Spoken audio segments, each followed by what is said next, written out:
Alright, kids. I've seen A Quiet Place. It's been in theaters for a while, so I should have seen it a while ago. I did see it a while ago. I just have been too lazy to make a video, or perhaps too depressed, or too something. That's not the point. The point is, I've seen A Quiet Place, and here is A Quiet Place in a nutshell. So you've got those dog things from the Great Wall, and they had an affair with Venom, and these super hearing bat monsters came out, but they don't fly, and the super hearing bat monsters, who are from Primeval, only if, you know, the bat monster from Primeval somehow screwed a devil dog from the Great Wall and Venom, and they're these things that if you make a sound, they come eat you. And of course, society has inexplicably fallen to these little pathetic crud monsters because, you know, they have an unbreakable shell, despite the fact that, you know, society is a big thing that's very hard to take down. So we have this silly horror movie. Everybody's saying how great this is. It's not. I mean, the acting, I will say, is excellent. I enjoyed the acting. In fact, I will even give the special effects. The monsters are somewhat creative, although they are very derivative of a lot of monsters I've seen in the latest while.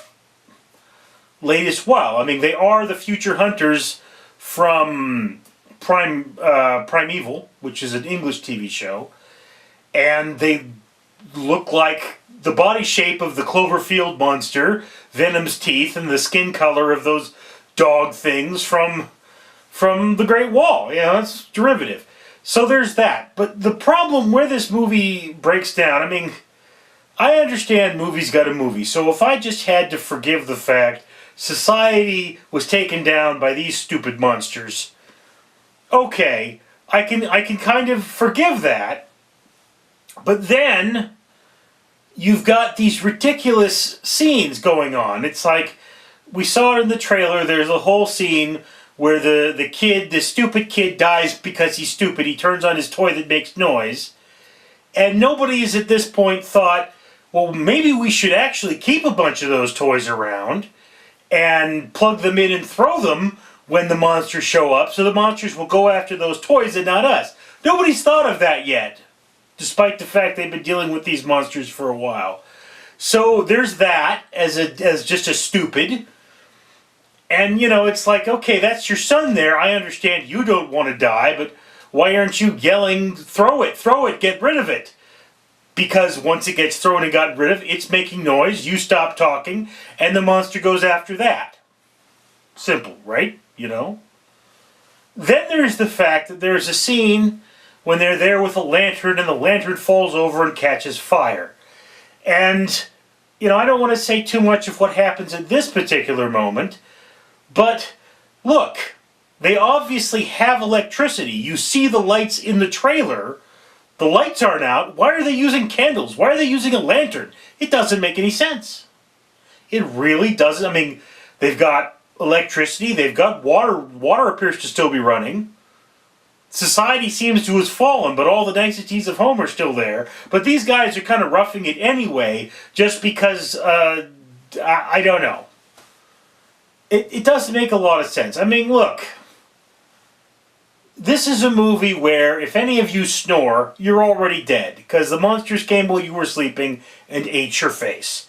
And this is a movie where if any of you have loud flatulence, you would have been dead a long time ago, because the monsters would have come and eaten your face. And all of these things make this movie hard to believe. But then there's this crud in the writing where they're using lanterns when the electricity still works. Why does everybody think this movie is so great? I don't get it. Anyway, I mean, I don't get a lot of things in movies. This is one of those movies where everybody likes it and I just don't. And, you know, look, if you're a horror movie fan, it is a million times better than a lot of other horror movies I've seen. I mean, you know, there is a certain amount of gore in this, not a whole lot. but the monsters are real monsters, and I wouldn't want to meet one in a dark alley. Beyond that, I think this would have worked as a more typical creature feature where you're just a bunch of people trying to evade the creature until the proper authorities arrive. That would probably have worked better, but I see why they try to get away from that. It's just there are points in the writing that are so sloppy that I dislike them. And I mean, yes, when you read this overall narrative, you realize that this is a strong storyline, but the individual points of the story don't match. And that's just one of those things. So, yeah, I mean, again, if you're a horror movie fan, you want to see a horror movie, you got to go see this anyway. If you're not, you're just a movie fan and you can't suspend your disbelief beyond some of these crazy things, maybe give this one a pass. Anyway, that's just my opinion, and I'd love to hear yours down in the comments below. I'm Richard.